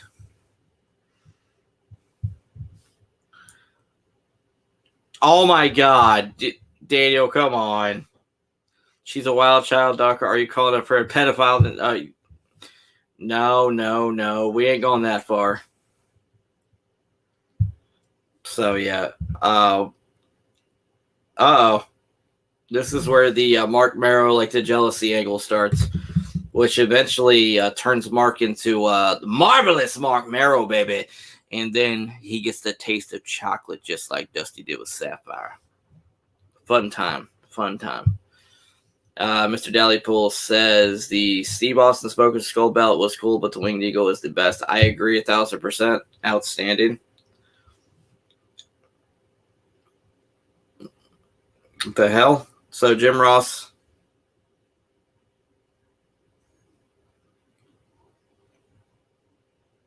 So Jim Ross is saying that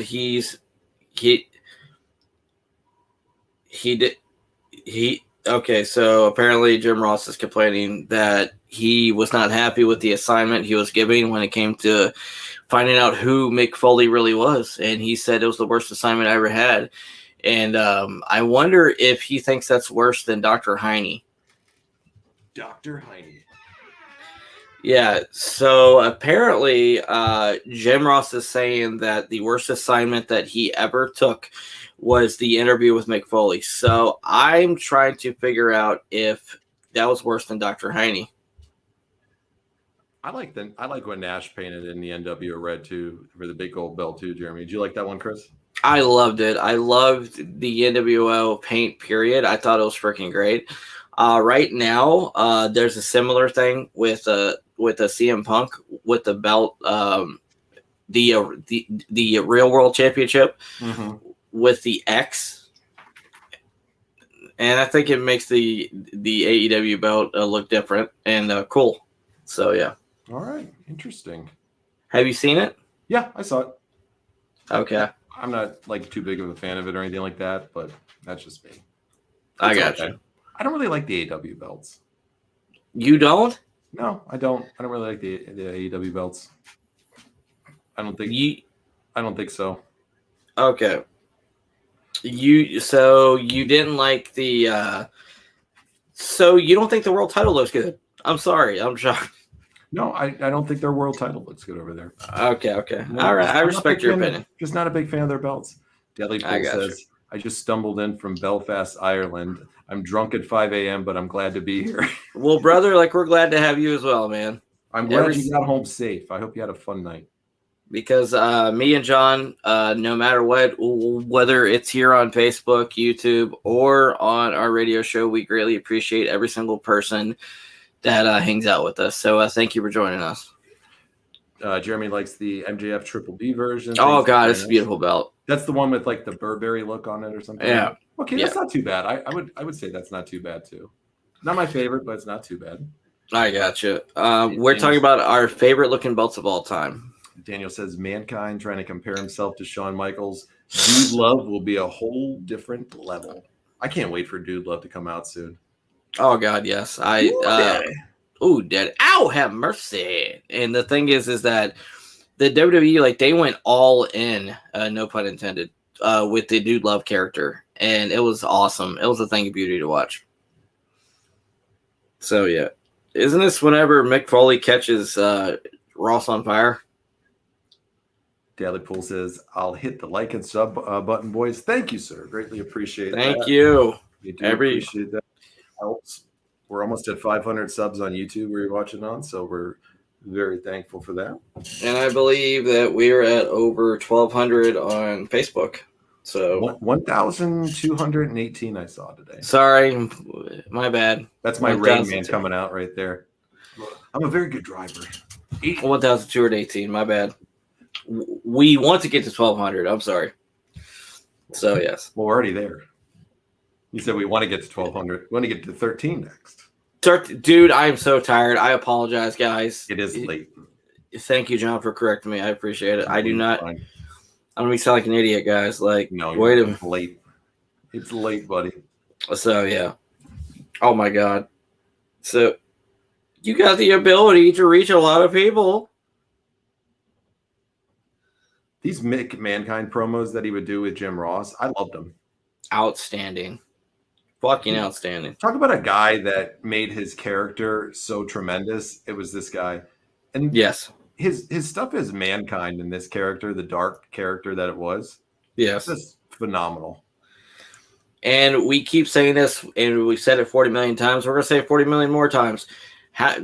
Rarely do you actually have a successful character, one successful character. This man had 4 that were over, and that speaks to the genius of Mick Foley. And the thing is that, like, with these promos, with each character, he was so committed that you believed every single word that he said. It was so, I mean, with certain interviews, it would raise the hair on your arms because you would believe this guy would go in to the depths of his soul and pull out evil that would absolutely destroy that human being. I mean, just especially with Cactus Jack. Daniel So, says yeah. Kane's the one who sets JR on fire in 03. Mankind gives him the mandible claw. All right. Yeah. I love when he screams when he does the mandible claw like he's going there now. Hacha. Jim Ross is selling that good too. All right. All right. Daily Pool says, I know it's a shit question, but who is your Mount Rushmore for wrestling? Not the Mount Rushmore, but your Mount Rushmore. All right. Hard question. Fuck me. That's hard. That's a hard one. If I'm going to go right off the top of my head, Hulk Hogan, Stone Cold Steve Austin, The Undertaker. Gotta hit a fourth one. It's a hard one. Damn it, man. This is going to be hard. I'm going to go with The Rock. Bret Hart? No, I'm going to go with I'm looking at all around the biggest draws, just the overall greatest. So, yeah, I got to go with Undertaker, Rock, Stone Cold, Hogan. Fuck. Yeah, that's for me. Okay, so is it based off your favorites or based off just your favorites? Oh, fuck. Okay, so like the greatest performers out there that you would put on the list as the greatest wrestlers ever. Okay. Based off my Mount Rushmore of the greatest ever, based off what they've done, I would say Hogan, Austin, The Rock, and Shawn Michaels. Okay, good picks. So yeah, we got Rockabilly. Rockabilly. Rockabilly would be on my Mount Shitmore. that would be up there. Daniel says this is one of the last bits of Mankind as a dark character. After Dude Love, he brings back Mankind for one more comedy character. Jeremy says the Mankind promos in the dark seating on the floor was terrific. Looked like he was in the nut house. Yeah, phenomenal. Absolutely. Oh, God, yeah. Jared was wishing the mandible claw was dipped in barbecue sauce. Jeremy's going to go with, for his, Ric Flair, Piper, Stone Cold, and Undertaker. All great picks there, too. Oh, without a doubt. And the thing is that a question about Mount Rushmore is Rockabilly and Honky Tonk Man come out. Oh, God, yes. Now, Honky might get the Mount Rushmore of Intercontinental Champions, though. I don't know, man. Gunther. He's good. He is good. He's starting to climb up that mountain, man. I'm going to tell you this right now. I think that if Gunther, he could be the greatest Intercontinental Champion of all time. I can't believe I'm saying this. I don't think there's anything crazy about what you're saying. Because his run has been phenomenal. And the thing is that how many bad matches of Gunther have you seen? Gunther can get a good match out of it, out of anybody. He really can. He might even be able to get a good match out of Zeus. Yeah, that's true. And like you said, your favorite match of SummerSlam, which we're going to go into more detail, but like a little preview. Your favorite match was Gunther versus Drew, right? Yeah, 100%. It was a great match. And you can't stand Drew. So like that, I think Drew McIntyre is the most boring performer out there. He's fucking boring as boring can be. And Gunther had me on the edge of my seat that match, just waiting for everything. Loved it. Okay. Let's see. Do you think if Kurt stayed in the WWE, he would be in the debate? I definitely do, Daily Pool. Yes. Yeah. I mean, I know he had a great run in TNA, but if he could have got sober and would have put down the drugs and the booze then, and stayed there where he should have been, I think he'd be in that Mount Rushmore. That's my opinion. I gotta say this. I think that if Kurt would have stayed and he would have been sober, Kurt would have been the Tom Brady of wrestling. I think he would have been the greatest ever, hands down. He's just another level. Probably, if you look at the best wrestlers, just as a wrestler, I'm going to go with probably overall like best wrestlers. If I was to say, Bret Hart would be my number one. Kurt Angle, number two. Shawn Michaels is up there, number three probably. Daniel Bryan. Daniel Bryan's great. I don't think I put him up there in my top five, but those would be my top three definitely. And Mr. Perfect. Oh, he's great too. I don't know. That'd be a hard one. Another day we could do that as a topic maybe. These are such fun questions. I love them. No, he got some great. Deadlypool's got some great questions. He said 100% agrees. I like you boys. Well, we are glad to have you here, sir. Jeremy says Gunther is great. His next opponent, Chad Gable, he won a number one contenders match. That's gonna be a great match. Oh, that's gonna be a phenomenal match. I know people knock Chad because he's small. Fucking Chad's amazing. Chad is amazing, and you talk about a legit beast in the ring. Chad Gable is as good as they come in the ring now. I think Chad would be a believable world champion. I'm serious. I don't know if I'd sign off on that. I don't think he has the person that. I think he's really funny though in his gimmick. Or do you think the Intercontinental Championship would be perfect for him? I think he'd be a great Intercontinental champion. Or U.S. champion. Yeah, one or the other. I think he'd be good. I think it'd be fun to see him up there, maybe competing, but he'd be that, sleeper. Max Dupree's sister is doing fantastic. Oh, okay. So Maxine. All right. Yeah. Daniel says Kurt is definitely in at least some debate for it, but the broken neck was before he even began, so he was already at a disadvantage. Yeah, he was old. He was older too when he started. So what was he? Early 30s or something like that? Late 20s, early 30s. Yep. Nobody ever fully caught on as fast as Kurt Angle did, though. There's nobody out there that I could think of that even remotely came close to Kurt in regards to how quick they caught on to the business. Like I said earlier, I think like the top two for that, I think Kurt's number one, and number two, it's Randy Orton for how fast they caught on. So probably, yeah. But Randy had a rough stretch for a few years. He kept getting injured. He was very persistent to get through it. But just Randy, just for natural talent, good God, he's outstanding. He's so good that he makes it look effortless. Oh God, what's going on? Oh my God, what happened? Coming out now. Here comes the loose cannon. All right, Daily Pool says, I'll be honest, I get a little emotional tonight when Chad got his kid and ran around the ring, but maybe that's because I'm drunk and have young kids. No, there ain't no wrong with that either. Me, Mr. Dallypool, me and John, we are proud fathers ourselves. So believe me, we understand, man. We would be proud of our kid. We'd be crying ourselves, wouldn't we? I don't cry for wrestling much ever, so I would definitely say it was pretty awesome though, and I'd feel those goosebumps there for him if I haven't seen it yet, Dallypool, so I'll check the clip out later on, but I'm sure it was a super special moment for him, and I love to see that type of stuff. Jeremy also throws in, he says, horrible person, but Benoit is top 10. Definitely, Jeremy. He's up there.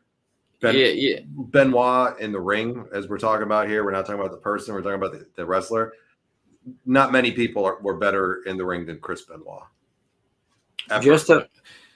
Just imagine a modern Benoit, and let's say that shit didn't happen. A modern Benoit versus a Daniel Bryan, or a modern Benoit versus a freaking Kenny Omega or Seth Rollins. They would tear the house down.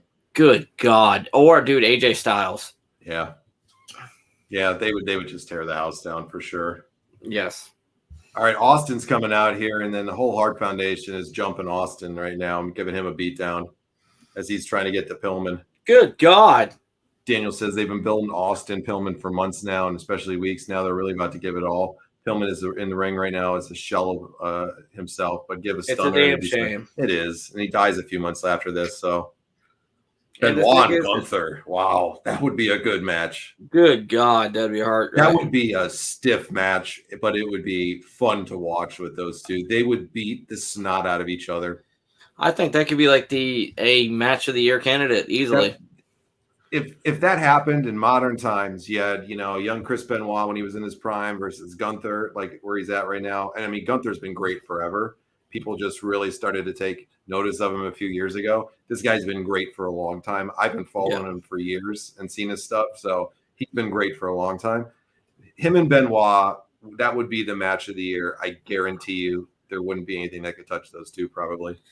Do you think that Gunther would be a believable opponent to beat Roman Reigns for the world title? I do. But I think they're going to go a different route, which I'll talk about on the weekend. I know. Yep. I'm kind of doing like a little preview. I know you are. Segue. We're going to definitely talk about him. Gotcha. Oh, Benoit against anyone but Sullivan. I'd sign up for it. Oh, God. Uh-oh. I think... All right, guys. I think John's computer froze up for the reboot, but it's all right. And here we go. We got Mr. Dallypool saying that his kid has autism and was wearing the headphones. and was wearing the singlet, and Chad put on his shoulder and ran outside the ring, and Chad was emotional. What a great moment. Oh, man, that is absolutely beautiful. And that's another prime example of why I love the sport of professional wrestling. Whenever it comes to bringing relationships and real life together, the entertainment, the aspect, I mean, from like families to friends to everything, wrestling is a huge uniter for so many people, and I absolutely love that. And Mr. Daniel said, Benoit against, hold on, saying Benoit against anyone but Sullivan, and I'd sign up for it. Hell yeah, brother. I agree 1,000%. We got John's computer one. LA Knight said, nah. I agree 1,000%, brother. Yes. That's what happened. And I hope it loads up before we get done here. Jocko Robinson, hello, my friend. Welcome to the Retro Wrestling Revival. We are watching Monday Night Raw, baby, from June 19, 1997. I hope you're doing great tonight. And welcome. Please like, share, and subscribe to our YouTube page. And please go on our Facebook page at Retro Wrestling Revival podcast on Facebook. Mr. Nick said that's hilarious. Sorry about that. My computer I think John's back. Here we go. I am back. I apologize. Hold on. Here we go. Give Gable and Gunther at least 20 minutes at Payback. Oh, God, that outstanding. Yeah, I agree. Daily Pool says, I totally agree. What is your names, by the way? I'm only in tonight, but I'll be back. I'm John, and that is Chris Daly Pool. Yeah, and my name is Christopher, but I go by Brother Martin. So that's like my gimmick name here. And John is Mr. Johnny P, Mr. Johnny Podcasting. So yeah. Jocko Robertson says the Undertaker will be in the Royal Rumble next year. I think that ship has sailed, Jocko. So I think the Undertaker is long since retired, sir, and done. I mean, that would be nice to see the Undertaker facing Roman for the title. I mean, that would be cool. Daniel says Pillman and Mankind randomly having a match, and yet they couldn't give us Austin against Pillman. We don't ever get a match with those two, do we? No payoff to it. Maybe in heaven one day. Yeah, that's a shame. What's going to happen? Because you know how we all have mansions in the sky. What's going to happen is Austin's going to break into the window of Brian Pillman's. Pillman's got a gun in heaven. So yeah, gun. Gonna make them. What's up? Now are you having issues because of the storm? Yeah, we're having a storm. So we're having a really bad windstorm out right now. So bad. Yeah, it's can't help it. Can't help the weather. It's that time of year in New York where it rains and storms a lot. Oh, Jesus Christ. Yes, I agree. And apparently there's a hurricane that's heading towards Florida. I saw the lightning earlier in your background there. So yes. It looks like it's heading out your way pretty bad tonight. So, oh, God, it was terrible. I drove, me and my kids, we went to McDonald's so we could go pick up some dinner and bring it back before we started taping tonight. And it started raining so badly, like with a downpour, that we had to pull into the parking lot and we had to go inside the store because I couldn't see. So we had to wait for it to lighten up. Thankfully, within about 15 minutes, it did. So yeah, that's right. Okay. I gotcha. So yeah, but yeah. Oh God. We got. Let's see. I'm making a prediction. Judgment Day with Nakamura and the JD Kid. They got called up from NXT versus KO, Sammy, Cody, Rollins, and Orton. War Games Survivor Series. That could be a fun match right there. Oh God, that'd be great. I'm just interested to see what's going on with KO. I am too. Daniel says, "Hey Shamrock, now you get involved again." He's everywhere tonight. He is. He's everywhere tonight. He's in his zone, brother. I'm in my zone. Ken was always in his zone. He was an intense guy, wasn't he, Chris? Oh God, he was, man. Like those steroids just completely, man. Like they put him in a zone mixed with I ain't saying coke. But maybe I am saying coke. But yeah. Did the Judgment Day turn on what's his name Finn tonight? I have no idea. I have not watched the show. Okay, interested. I'll go back and read what happened later on. So yeah, stunner to Shamrock, and that's what you get for interference, son. Stone Cold's got no shame. Stunners for everybody. You know what? Do you know my finisher would be called? It would be called the Stone Cold Stutter. The Stone Cold Stutter. There you go. Yeah. Oh yeah. Good move. All right, brother. So what did you think of? Or one quick comment, and we'll get here in a second. Let's see. Kelly Poole says Paul Heyman's they only in the third inning of the story. Do you think the ninth inning could be The Rock's daughter joining the new bloodline, and that's when The Rock gets involved, like 2 years?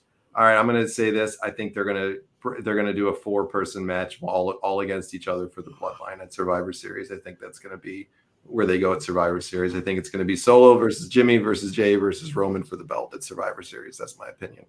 I think that would be a great match. I think the Rock ship has sailed, Dally Pool. I don't think we're going to get him ever. Unfortunately, I would love to see it, but I don't think we're ever going to get it. Which a lot of people think the Rock because of the writer strike. Yeah, but I'd love to see it. Oh yeah, same here. I mean, I think the proper retirement match for The Rock would be Roman. So it would be a lot of fun, but I think they're going to go other directions at WrestleMania this year, which we'll talk about on the show this weekend for sure. See, guys, like that's a great opportunity to check it out every Saturday and Sunday from 9 to 10 p.m. We are doing our new radio show, episodes 3 and 4, baby. You got it. Jeremy says Shamrock was on some good drugs when he ate that chair shot. Yeah, he wasn't feeling that one, I'm sure, Jeremy. The Rock is going to be 90, and they're still thinking he's coming. Daniel says. All right, Chris, what do you think about the show tonight? Thumbs up, thumbs down, or in the middle for the June? I'm gonna be blunt with you. It was thumbs down. It was all over the fucking place. It was very disjointed, very unorganized. You saw me and you. We were pretty much talking about everything but the show tonight because ultimately it didn't really pique my interest and I really didn't care. So, God, I hate saying that. I mean, the only thing that I was really hyped about was like the beginning with the whole thing with like the nation and like seeing like, oh my God, like I like the turmoil like within the nation, and then basically the whole thing with Mankind and with Jim Ross, and which that was great, but like the match between Bulldog and Goldust sucked. Furnas and Lafon or Phyllis, or what the fuck it's called, that sucked. The stuff like with Rob Van Dam fell flat, and that had a lot to do like with the fans. Honestly, the show it just fell flat for me. Which even the stuff with Austin and Pillman, it couldn't even save the show. Yeah. So thumbs down, brother. You? Absolutely. Let me get to a couple of the comments here. Daniel said subpar show, crowd was trash. Dally Pool says daughter's healing NXT in a year or two. Could definitely come back. Absolutely. I could see maybe potential for that, especially to help his daughter, Dally Pool. And Jeremy said the conversations were wonderful. We appreciate that. Thank you. Yeah, that's what we try to do here. Just have some fun, talk some wrestling. As we're watching the shows, we might go in different directions if the show's not that great, or even if we spin off what's going on in the show into other ideas. Jocko Robertson, give it up. Undertaker is not coming back. So give it up, Jocko. Sorry. Not going to happen. And I would say the show was hold on really quick. Jocko, you can start up your WWE 2K23. You can play it. And you can play that dream match. Amen. So there you go. Do it. No, but thumbs down for me on the show. Like everything that you said. It just fun reaction in the beginning for the LOD and Ahmed when they came out, and then it just went downhill from there 100%. Yes. So Nitro easily wins this week in our battle. Oh God, what we do here is we compare the episodes from Raw and Nitro each week. So we'll watch them both 1 week. 1 week we do Raw, 1 week we do Nitro. We do the pay-per-views all in line as well. So we include those in, and then we rate who is the best that we think, in our opinion, out of it. So without doubt, Nitro has now tied WWE. They've came back from a 6-2 deficit and they are now, since we started this, they are now officially tied. So they are for us. So they've made a good comeback. We'll see where they're at next time. Question from Dalipool. Watching the Attitude Era back, was it as good as you remember? That's a great question. And we're not too far into the Attitude Era yet, Dalipool. So I'm gonna say right now it's not as good as I remember. It's still good, but it's not as good as I remember right now. But I know it does get later on. There's some really great moments though that are just as good as I remember, but I can't put it up to how I felt at the time when this was on. I would say it definitely isn't to that level for me. That's just for me. Jeremy says ready for All In. Yeah, that's going to be a great show. When Ahmed is the highlight of the show, Daniel says it goes downhill from there. You know it's a bad show. Yeah. Wow. Yeah. 100%. Yeah. Yeah. All right, Chris. It's another great episode here tonight. We had a lot of fun with everybody. We hope you had a great fucking time. drunk. Thank you. Yeah. Thank you. That's for sure. Okay. All right, Chris. So what do you got for us? Take us out with whatever you got is on your mind before we from the bottom of my heart, thank you so much for everybody that has joined us tonight. Awesome conversation, great wrestling, and I just want to say thank you so much for joining us. The Retro Wrestling Revival here on Facebook, here on YouTube, and baby, check us out every Saturday and Sunday from 9 to 10 p.m. John, let them know where to catch them at, or catch us on at. Yeah. Everybody gives a yeah in there. I love that. That's when you know the LA Night movement is really taking into effect when everybody's doing it. So loving to hear it. Yeah, just keep coming back. We're here every Monday night, folks. We're about 10:15 we start. And make sure you like and follow us on Facebook, Retro Wrestling Revival Podcast. Make sure you give a like and follow to our YouTube channel as well, Retro Wrestling Revival Podcast on YouTube. Like the videos here as well. We greatly appreciate that. And come join us on Saturdays and Sundays, 9 to 10 p.m. on 99.1 FM WDJY Straight Talk Radio in Atlanta. We have a live show out there Saturdays and Sundays from 9 to 10 p.m. And you can find the links right on our Facebook page. It's just look up WDJY Radio. You'll find it. And you can come out and have some fun with us on Saturdays and Sundays. But that's all I got, buddy. So that's going to wrap us up. Yeah. It's going to wrap us up. And I'm sorry, Paul Bromwell. He forgives you by now. He's over you. Yes. He's good with you. He said you've earned it, but you better not fuck that up again. You better not fuck it up again. Matt Kuhn is an exquisite podcaster. All right, you're back to apologizing again. So I'm forwarding that one out to him. I'm sorry, Paul. You fucked that up in less than 10 seconds. All right, everybody. We'll see you all soon. Thanks for checking out the show. We had a great time. We hope you did too. And come on back soon. And thank you from Chris and I. We'll check you later right here on the Retro Wrestling Revival Podcast.